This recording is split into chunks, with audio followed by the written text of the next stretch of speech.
파트 3 색채 계획 및 구현에서는 챕터 1 색의 원리와 색체계, 챕터 2 색의 대비와 상징, 챕터 3 색채 디자인과 조화의 원리에 대해 알아보도록 하겠습니다.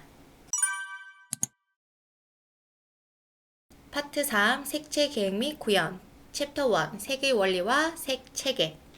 색이란 빛이 물체에 흡수나 반사가 되면서 인간의 눈과 뇌에 인식되는 시각적 현상을 이야기합니다.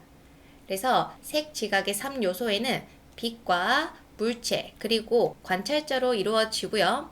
빛의 파장이 눈의 망막에 도달하게 되면 망막의 원추 세포가 그 신호를 감지하고 뇌로 전달하면서 특정한 색으로 인식이 됩니다. 이때 빛은 색 지각의 근원으로 물체에 도달해 반사되거나 흡수되는 전자기파를 이야기하는데 이때 빛의 파장에 따라서 다양한 색으로 결정이 되는 거예요. 빛의 강도는 색 온도에 따라서 색 인식이 달라질 수 있습니다. 우리는 인간이 감지할 수 있는 빛의 범위는 가시광선이라고 해서 380나노미터에서 700나노미터 꼭 기억해 두시고요. 그리고 빛에는 적외선과 자외선도 존재를 합니다. 이때 적외선은 700나노미터 이상의 긴 파장이에요. 그리고 적외선이라고 하면은 여러분들 빨간색 불빛 있죠? 그거라고 생각을 해주시면 됩니다. 그래서 700나노미터 이상의 긴 파장에는 적외선과 레이더, 전파가 있고요. 그리고 가시광선의 380나노미터 이하의 짧은 파장에는 자외선과 X선으로 이루어져 있다라는 것도 기억을 해두시면 좋습니다. 그 다음 이 빛이 물체에 도달하게 되면 이때 물체에서 빛을 반사하거나 흡수, 투과를 하게 되는데 특정 파장을 반사를 해서 그 색으로 인식이 되는 거예요. 그래서 사과가 있다면 이제 빛이 이렇게 들어오겠죠? 그리고 이때 우리 눈에는 빨간색이 보여지는데 그 빨간색이 반사가 돼서 우리 눈에 빨간색으로 인식이 되는 겁니다. 이때 표면의 재질, 광택, 투명성 등이 색 지각에 영향을 끼치게 돼요.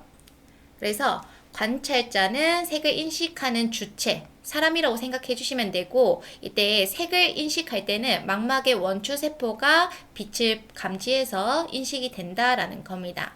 그리고 관찰자의 경험과 문화적 배경에 따라서 심리적 반응 차이가 발생될 수도 있어요. 그리고 색채는 이제 물체가 빛을 반사하거나 흡수하여 인간의 눈에 인식되는 색을 얘기하고요. 그리고 구별, 감정, 의미 전달을 위한 시각적 요소로 활용이 됩니다. 이 색채에는 크게 유채색과 무채색으로 구분할 수가 있어요. 유채색은 빨주노초 파남보 이렇게 생각을 해주시면 되고요. 그래서 그 빨강, 주황, 노랑, 초록 이런 무지개 색상은 색상과 명도, 채도를 모두 가진 색상이라고 생각해 주시고 무채색은 명도만 가지고 있습니다. 밝기라고 생각해 주셔도 되는데 흰색, 회색, 검정은 무채색이라고 생각하셔야겠죠. 그리고 스펙트럼입니다. 이 스펙트럼은 우리가 이제 빛이 이렇게 들어올 거예요. 그쵸? 빛이 들어오고 그 다음 가운데 프리즘이 있습니다. 프리즘. 그리고 이 프리즘을 통과를 하면서 이때 이렇게 색상이 나뉘어지게 되거든요. 분해된 무지개색 띠가 바로 스펙트럼이라고 해요. 그쵸? 그래서 스펙트럼 꼭 기억해 두시고 스펙트럼은 아이작 뉴턴이 프리즘을 사용해서 빛을 분석하고 발견한 연속적인 색띠를 이야기합니다. 그래서 빛의 굴절을 이용해서 백색광을 빨강, 주황, 노랑, 초록, 파랑, 남색, 보라색으로 분해를 했고 파장이 짧을수록 굴절률이 커지며 파장이 길수록 굴절률이 작아집니다. 그래서 이때 스펙트럼 같은 경우에 맨 처음에 빨간색이 나오고 여기가 제일 빨간색이고요. 그 다음에 마지막이 보라색이 되게 됩니다. 파장이 짧을수록 굴절률이 커지고요. 파장이 길수록 굴절률이 작아집니다. 그래서 파장이 짧을수록 굴절률이 커지니까 보라색과 파란색이 되겠죠. 그리고 파장이 길수록 굴절률은 작아지기 때문에 주황색과 빨간색이 이제 긴 파장에 해당하는 컬러라고 생각을 해주시면 돼요. 그래서 여러분들도 그림을 그리셔가지고 한번 써보시면 도움이 되실 겁니다. 자, 그 다음에 이제 물체의 색과 종류에 대해서 보도록 할게요. 물체에 빛이 닿으면은 반사 흡수 투과가 된다고 얘기를 했죠. 이때 반사가 되면서 그 결과 물체의 색이 나타나게 됩니다. 예를 들어 빨간색 물체에 빨간색 파장을 반사하면은 나머지 파장은 흡수하기 때문에 빨간색으로 보이게 되고요. 흰색 같은 경우에는 모든 빛이 반사가 됐을 때 보여지고, 검정색은 모든 빛이 흡수가 되었을 때 보여집니다. 그리고 광원색은 빛 그 자체의 색, 광원이 바라는 색이라고 적혀 있는데, 예를 들어 전구의 노란빛, LED 같은 백색빛을 얘기하고, 그 다음 투과색은 투명한 물체에 빛이 투과해서 나타나는 색을 얘기합니다. 예시로는 스테인글라스 색이라고 생각해 주시고, 표면색은 표면에서 빛을 반사하는 색입니다. 그래서 표면색은 우리 계속 예를 들었던 빨간 사과는 빨강만 반사를 한다 라고 기억해 두시고, 금속은 금속 표면에서 빛이 반사되어 나타나는 독특한 광택의 색, 금, 은, 철 이런 금속 광택색을 생각해 주시고, 그 다음 거울 같은 경우에는 거울은 모든 빛을 동일한 각도로 반사되어서 나타나는 색이에요. 그리고 공간색은 대기 중의 입자와 빛이 산란하거나 굴절되어 나타나는 색을 얘기합니다. 그래서 하늘의 파란색, 노을의 붉은색을 꼭 기억해 두세요. 자, 이번에는 색 지각과 관련된 주요 요소에 대해서 보도록 하겠습니다. 색의 항상성이에요. 조명 조건이 변해도 물체의 색을 일정하게 인식이 되는 현상입니다. 그래서 예시로는 낮과 밤에도 빨간색, 사과가 모두 동일한 색으로 인식되는 게 색의 항상성이고요. 그 다음 색 순응이라고 하는 거는 특정 색에 지속적으로 노출이 되면 그 색에 둔감해지는 현상을 색 순응이라고 생각해 주시면 됩니다. 그래서 예시로 파란색 배경을 오랫동안 보고 있으면 그 후에 파란색이 덜 푸르게 보여지는 현상이 색순응, 명암순응 이렇게 되어 있는데, 이때는 명순응과 암순응을 분리해서 외워두시면 됩니다. 그래서 명순응은 눈이 밝은 환경에 적응해 가는 과정을 이제 명순응이고요. 암순응은 눈이 어두운 환경에 적응하는 과정을 암순응이라고 합니다. 밝은 환경에 적응을 할 때는 색상과 명암, 형태 이렇게 구분이 다 잘 가능하고, 어두운 경우에서는 명암과 형태만 구분이 가능해요. 이때 암소시라고 하는 거는 어두운 환경이라고 생각을 해 주시고, 명소시는 밝은 환경이라고 생각을 해 주시면 됩니다. 아시겠죠? 그리고 또 중요한 부분이 있습니다. 박명시. 박명시라고 하는 거는 낮과 밤 중간 상태의 시각 기능, 그러니까 점차 변화하는 과정을 얘기하는 거예요.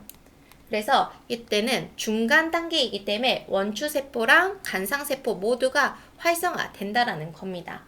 그래서 동시에 명암 차이와 색상 차이를 모두 구분할 수 있게 된다라고 기억해 두시면 돼요.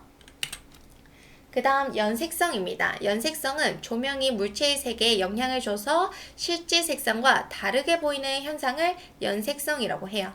색 온도에 따라 물체의 색이 자연광과 다르게 보일 수 있는 현상을 연색성이라고 하고, 자연광에서는 이 순백색으로 보이는 종이가 형광등 아래에서는 푸르스름 아니면 노르스름하게 보일 수 있는 게 연색성이고요.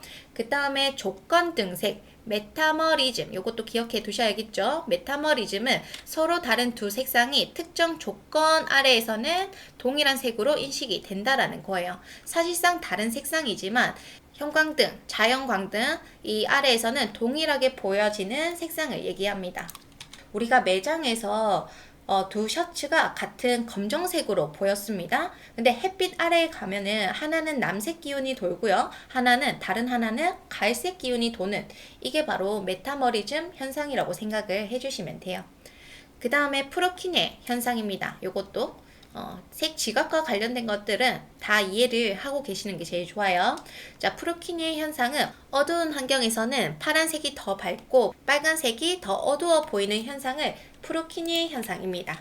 낮에는 붉은 꽃이 잘 눈에 띄지만 해가 지면서 파란색 꽃이나 푸른 잎이 더 상대적으로 밝아 보이는 이런 현상입니다. 이는 어두운 환경에서 인간 눈이 파란색 계열에 더 민감하게 반응하기 때문에 그런 건데, 이때도 프로키네 현상 기억해 두시고요. 세금 현상, 색이 다른 감각과 연관되어 인식되는 현상입니다. 그래서 빨간색을 보면 우리 뜨거운 느낌이 든다던가 차가운 색을 보면 시원한 느낌, 이 경우가 세금 현상이라고 보시면 돼요. 자, 그 다음에 색 지각 이론에 대해서 보도록 할게요. 먼저 첫 번째로 영 헬름홀츠의 삼원색설. 인간의 눈이 세 가지의 기본색인 RGB 기반으로 모든 색을 인식한다라는 삼원색 이론입니다. 그래서 요걸 보시면은 RGB라고 하면은 우리가 이제 TV나 모니터, 디지털 디스플레이의 기초가 된다라고 기억해 두시면 되고요. 해링의 반대 색설은 인간은 빨강, 초록, 노랑, 파랑의 4원색으로 색을 지각한다라는 이론입니다. 이때 빨강, 초록, 노랑, 파랑은 상반된 색 시스템으로 보색이죠. 그래서 보색 잔상 현상을 설명하는 기초가 됩니다. 자, 그 다음 색상에 대해서 같이 보도록 할게요. 색의 삼속성에는 크게 색상, 채도, 명도로 이루어져 있습니다. 이제 색상은 빨강, 노랑, 초록, 파랑 등 일상에서 구분할 수 있는 색의 기본적인 특성이고요. 빛의 파장에 따라 결정이 되고 인간이 색을 인식하는 기본 기준이 됩니다. 그리고 우리나라에서는 먼셀의 표준 20색상환을 사용해서 색상을 분류하고 있어요. 그 다음 명도는 색을 밝고 어두운 정도입니다. 그래서 이 밝고 어두운 정도를 그레이스케일이라고 하는데 이때 명도가 높다, 고명도는 가장 밝은 색인 흰색을 얘기하고요. 가장 어두운 색은 0단계인 저명도로 검정색을 이야기합니다. 그래서 총 11단계로 이루어져 있어요. 그래서 명도는 꼭 색을 밝고 어두운 정도라고 해서 무채색만 적용되는 게 아니라 유채색에도 적용이 가능합니다. 이때 무채색에 적용될 때는 단순히 밝기 차이로 표현이 된다라는 거 기억해 두시고 색의 속성에서 가장 예민하게 반응하는 특성이에요. 그래서 우리가 색상을 볼 때 바로 인식할 수 있는 것은 색상이긴 하지만 예민하게 반응하는 특성은 명도라는 거 기억해 두시면 도움이 되실 거예요. 그 다음 채도입니다. 채도는 색의 순도와 포화도를 나타내며 색이 얼마나 선명한지를 의미합니다.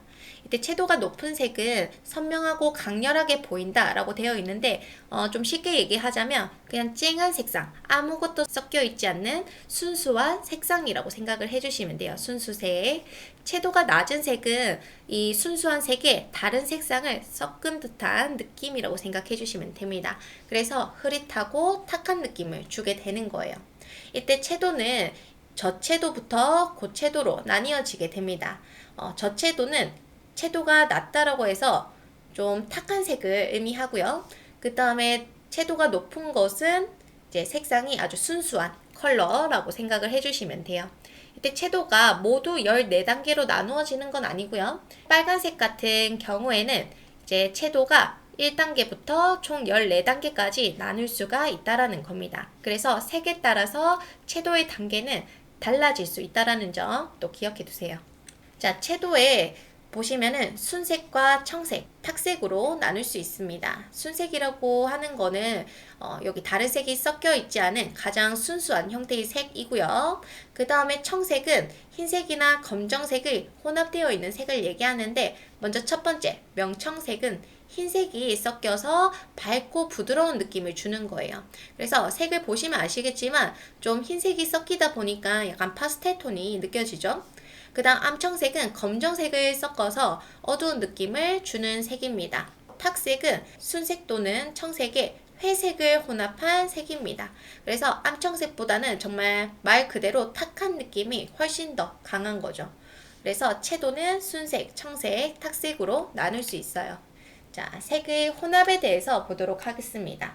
원색은 다른 색을 혼합하여 만들 수 없는 가장 기본 색을 원색이라고 하고 혼색이라고 하는 거는 두 가지 이상의 색을 혼합하여 새로운 색을 만든 작업을 혼색이라고 합니다.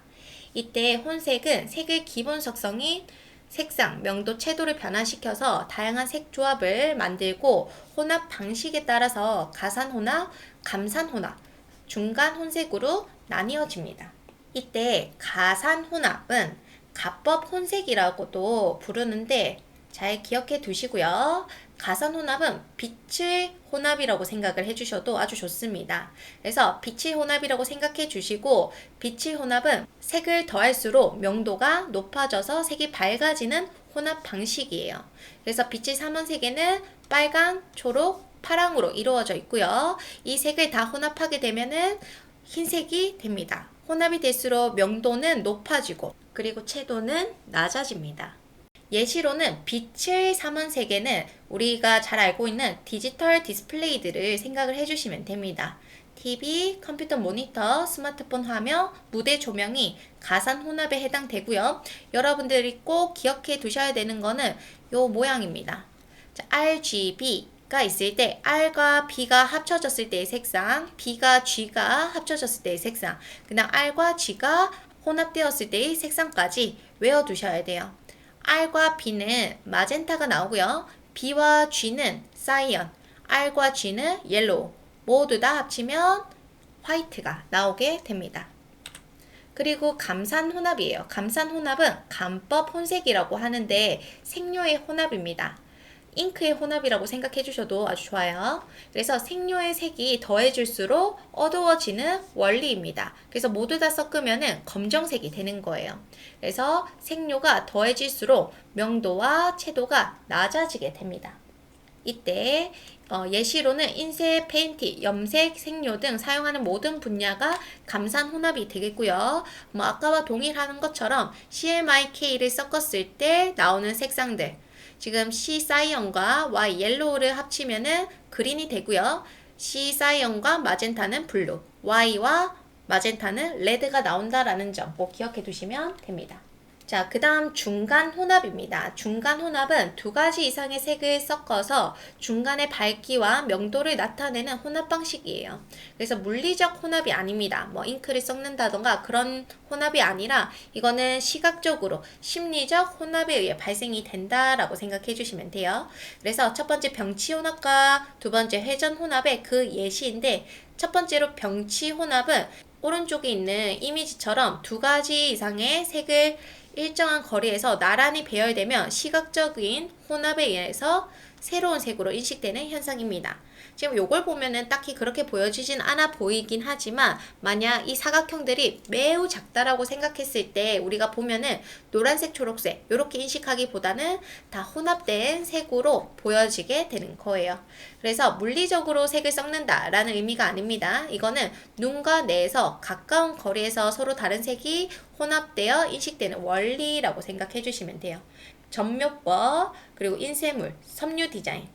점묘법은 작은 점들이 조밀하게 찍혀서 색과 형태를 표현하는 미술 기법이죠. 그래서 점묘법이 그 예가 되고요. 인쇄물 또한 잉크를 콕콕콕콕 찍어서 보여지는 거고, 섬유 디자인에서는 서로 다른 색상의 실이나 섬유를 나란히 배치해가지고 색의 시각적 혼합 효과를 만드는 기법입니다. 그 다음 중간 혼합에서 회전 혼합이에요. 이 회전 혼합은 맥스웰의 회전판 실험에서 발견된 현상입니다.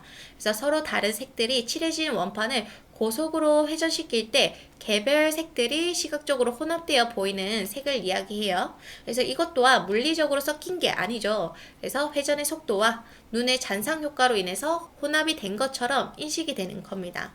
혼합이 된 색상은 두 색상의 평균이 되고요. 그리고 명도는 두 색의 중간 명도로 보여지게 되는 거예요. 회전 혼합은 색의 개수와 상관없이 평균 명도, 평균 채도로 보여지고, 보색이나 반대색을 혼합을 할 때는 중간 명도인 회색으로 보여지게 됩니다. 자, 이번에는 표준 색상환에 대해서 보도록 할게요.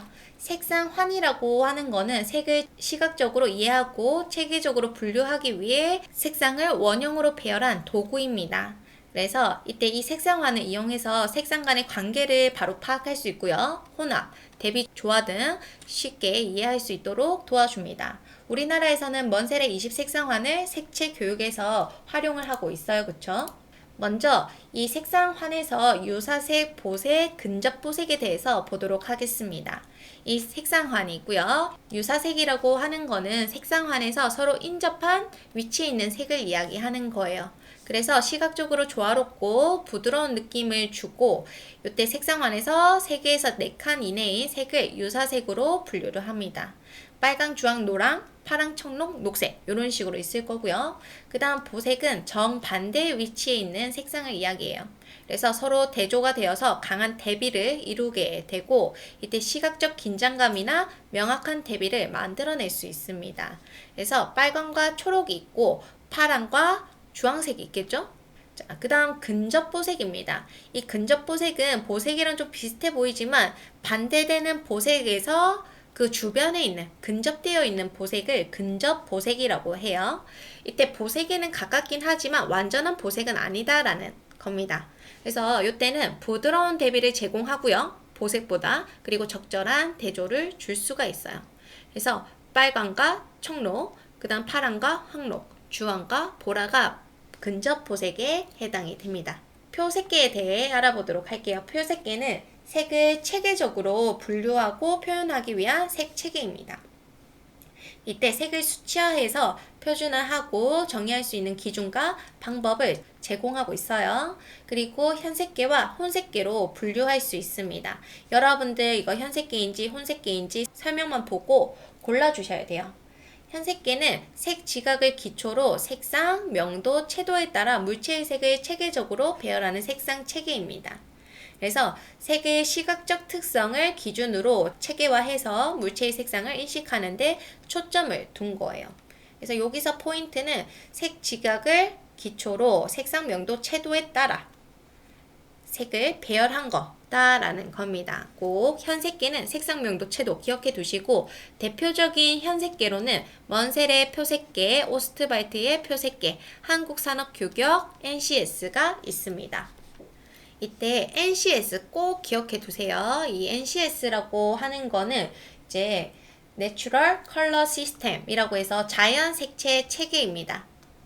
스웨덴 색채 연구소에서 개발한 색 체계로 인간의 시각적 인지를 기반으로 한 색을 분류하고 정의하는 시스템이에요. 그래서 이 대표적인 현색계에 먼셀의 표색계, 오스트발트 표색계, KS 그리고 NCS까지 있다라는 거 꼭 기억을 해 둡니다. 시험에서는 이제 뭐 NCS, 뭐 KS 그 다음에 DIN, CIE 이것들을 구별할 수 있는지에 대한 문제가 나오기도 해요. 그래서 꼭 기억해 두시고요. 그 다음에 혼색계는 빛의 파장에 따른 색감을 표시하는 표색계입니다. 극명하게 차이가 나죠. 혼색계는 빛의 파장을 이용해서 만든 표색계라는 거. 그리고 심리적 및 물리적 빛의 혼합 실험에 기반을 둔 체계입니다. 물체색을 측색기라는 기기로 측색을 하고 색을 정확한 재현과 분석에 사용을 해요. 대표적인 혼색계에는 CIE, 국제조명위원회의 표색계가 있게 되는 겁니다. 자, 먼셀의 표색계에 대해 알아보도록 할게요. 미국 화가 먼셀이 색을 체계적으로 분류하기 위해 개발한 색상 체계입니다.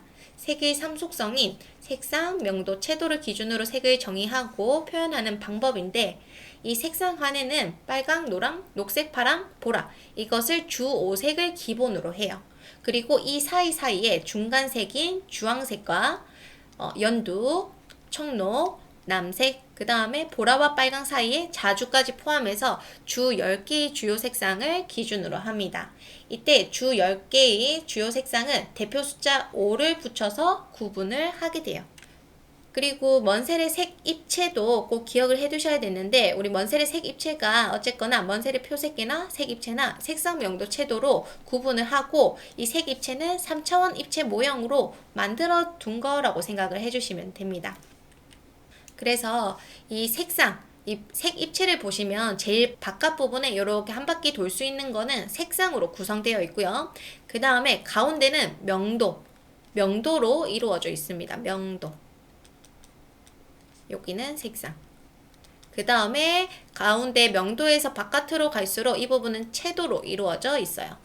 그래서 이제 명도는 중심축이고요. 11단계로 나뉘어진다라고 얘기했었고 위로 갈수록 고명도, 흰색, 아래로 갈수록 검정색, 저명도입니다. 그리고 명도 표기할 때는 숫자 앞에 n을 붙여서 표기를 해요. 여기가 채도가 되겠죠? 자, 채도 같은 경우에는 색입체의 수평 방향에 위치를 합니다. 이때 가운데가 무채색이에요. 이제 명도니까 무채색이 되겠죠? 그 다음에 밖으로 갈수록 채도가 높아지는 순수한 색이 됩니다. 그래서 가장 바깥쪽이 순색이 되는 거고요. 그 다음에 채도가 가장 높은 색의 번호는 색상에 따라 다르다라고 되어 있어요. 그러니까 이 색상마다 채도의 단계는 다 다르기 때문에 많은 단계가 14단계로 구분이 됩니다. 그래서 채도가 가장 높은 빨간색 같은 경우에는 14단계로 구분이 된다라는 거 기억해 두시면 돼요. 그리고 이 색 입체를 수직으로 잘랐을 때 종단면, 세로 단면, 그래서 이렇게 잘랐을 때는 어떻게 보여지는지 한번 보도록 할게요. 자, 여기 색상이 있었으면 훨씬 더 보기가 좋았을 것 같아요. 자, 제가 수직으로 딱 세로로 자르게 되면은 지금 보시면 가운데가 명도입니다. 가운데가 명도. 여기 10번이 흰색, 0번이 검정색일 거고요. 얘를 기준으로 해서 빨간색, 그리고 반대 보색인 청록이 보여지는 거예요. 그래서 무채색 중심으로 좌우 색상이 마주보는 보색으로 이루어져 있다라고 되어 있고, 그 다음에 가운데 무채색을 중심으로 보색 대비를 이루면서 동일 색상면이 형성된다. 그러니까 여기가 다 빨간색이다라는 겁니다. 그러면 여기는 마주보는 보색 청록이 된다라는 거예요. 그래서 동일 색상의 명도와 채도 변화를 한눈에 알 수 있다라는 겁니다. 각 색 단면의 가장 바깥쪽에 있는 것이 색의 순색이다 라는 것도 기억해 두세요. 그 다음 수평으로 잘랐을 때는 이런 식으로 모양이 나올 겁니다. 그래서 이거를 등 명도면이라고 하고, 그러니까 같은 명도의 색이 나타난다라는 거예요. 그래서 중심은 무채색이고요. 무채색. 그 다음에 이 색상이 이렇게 방사형으로 보여지고 있어요. 색상이. 그리고 같은 명도 내 채도 차이와 색상 차이를 한눈에 파악할 수 있습니다. 그래서 여러분들은 수직으로 잘랐을 때는 동일 색상의 명도와 채도 변화를 확인할 수 있다. 그리고 색상에 마주보는 보색을 확인할 수 있다는 거 꼭 기억해 두시고, 그 다음에 수평 단면 같은 경우에는 같은 명도의 색들이 나오고 다양한 전체의 색상이 보여진다. 같은 명도 내 채도와 색상 차이를 한눈에 비교할 수 있다는 거 기억해 두시면 돼요. 자, 색의 표기법입니다. 색의 표기법은 그냥 이렇게 외워두시면 돼요. HV/C. 그래서 H가 휴, 색상이고요. V는 명도, 그 다음 C는 채도라고 합니다. 그래서 만약 이렇게 적혀있는 시험 문제가 나왔다. 그럼 OR이 색상을 얘기하고요. 그 다음에 O는 명도, 10은 채도입니다. 알겠죠? 그래서 R, 레드죠, 레드. 그래서 이거는 빨간색이겠구나, 빨간색 계열이겠구나 라는 것을 우리는 바로 파악할 수가 있겠죠. 자, 그 다음 오스트발트 표색계입니다. 오스트발트는 먼셀의 표색계와 함께 대표적인 표색계로 독일의 물리학자인 빌헬름 오스트발트가 개발한 표색계예요. 순색, 백색, 흑색의 혼합 비율로 색을 체계화한 것이 특징입니다. 특징 꼭 기억을 해두세요. 이때 오스트발트의 색상화는 헤링의 사원색 이론을 기반으로 해서 보색인 빨간, 초록, 노랑, 청록을 기본으로 하고 그 사이에 총 24가지 색상, 요것도 꼭 기억해 두세요. 오스트발트 색상화는 24가지 색상으로 구성이 되어 있습니다. 이때 순색은 백색과 흑색이 혼합되지 않은 가장 순수한 색상으로 구분이 되는데, 순색, 백색, 흑색으로 이렇게 나누어지고요. 이때 백색은 완전한 흰색으로 빛의 반사율이 당연히 가장 높은 거고, 흑색은 흡수율이 가장 높은 색입니다. 이때 색 입체를 꼭 확인을 해보시면 좋을 것 같아요. 순색, 백색, 흑색의 혼합 비율을 기반해서 원뿔을 위아래 겹쳐놓은 형태입니다. 이런 식으로 생겼어요. 그쵸? 그리고 색 입체의 세로 중심축 맨 위에는 가장 이상적인 흰색이 있고요. 그 다음 맨 아래쪽은 이상적인 흑색으로 배치가 됩니다. 그래서 여기가 이제 명도 계열이 되게 되는 거겠죠. 자, 그 다음에 색조의 단계를 A, C, E, G, I, L, M, P의 알파벳으로 구성이 된 구간으로 구분이 된다라고 되어 있습니다. 그리고 수직 단면도는 백색, 순색, 흰색, 삼색 혼합 비율에 따라서 28단계로 변화가 되고, 이때 무채색은 백색, 흑색의 혼합 비율이 100%가 되도록 구성을 해야 하며, 유채색은 백색, 흑색, 그 다음 순색 모두 이 세 가지 요소의 비율이 100%로 구성이 되어야 됩니다. 오스트바이트의 등색상 삼각형에 대해 살펴보도록 하겠습니다. 이 등색상 삼각형의 주요 특징은 먼저 순색과 백색 그리고 흑색으로 이렇게 이루어져 있고요. 이 색상 비율의 합이 항상 100%가 되는 특징을 가지고 있습니다. 삼각형 내부의 모든 점은 같은 색상의 명도와 채도 변화를 표현하고 있고요. 그 다음 색상 조합을 쉽게 이해하고 활용이 가능합니다. 이때 각 꼭지점은 순색, 백색, 흑색을 나타내고요. 이 삼각형의 변은 두 요소 간의 혼합을 보여준다는 걸 알 수가 있습니다. 그리고 삼각형 내부는 이 세 요소의 다양한 혼합 비율을 나타내고 있죠. 먼저 등백 계열입니다. 이 등백 계열은 순색과 흑색을 잇는 선이라고 생각을 해주시면 돼요. 그래서 이렇게 사선을 모두 등백 계열이라고 보시면 됩니다. 이 등백 계열은 백색량이 동일한 색들이라고 생각을 해주시면 되고 같은 밝기를 유지하는 색상 변화가 아주 큰 특징이죠. 그 다음 등흑 계열. 등흑 계열은 순색과 백색을 잇는 선이라고 보시면 됩니다. 반대의 사선을 보시면 등흑 계열이라고 생각해 주시면 되고 이 등흑 계열은 흑색량이 동일한 색들이라고 보시면 돼요. 그래서 같은 어두운 정도를 유지하는 색상 변화입니다. 그 다음 등순 계열. 등순 계열은 여기 세로 부분이라고 보시면 되겠죠. 이 등순 계열은 순색량이 동일한 색들이고요. 백색과 흑색을 잇는 선이라고 보시면 돼요. 등순 계열은 같은 채도를 유지하는 색상 변화라고 생각해 주시면 됩니다. 여러분들 책에 보시면은 이 부분이 백색으로 되어 있을 거고요. 여기는 흑색으로 되어 있을 건데 흑색으로 그리고 등흑 계열은 백색으로 바꿔주시면 너무 감사하겠습니다. 그 다음 CIE 표색계입니다. 인간의 색채 인지에 대한 연구를 기반으로 수학적으로 정의된 초기 색 공간 중 하나인데 CIE는 이제 혼색계로 빛의 혼합 원리인 가법 혼색을 바탕으로 색을 표현한 방식입니다. 현재 색채 연구와 공업 제품을 색상 관리 분야에서 널리 사용을 하고 있고요. XYZ 값을 통해 다양한 조명 조건에서 일관된 색의 표현이 가능해서 산업 및 연구에서 표준으로 사용을 하고 있습니다. 그리고 하나 알고 계셔야 되는 것 중 분광식 색채계입니다. 자, 그러면 분광식 색채계란 색을 사람의 주관적 인식, 그러니 사람의 감각이 아니라 빛의 파장별 에너지 분포인 즉 스펙트럼으로 측정하고 표현하는 물리적 색채계입니다. 그래서 이 방식은 색의 미세한 차이까지도 아주 정밀하게 표현할 수 있습니다.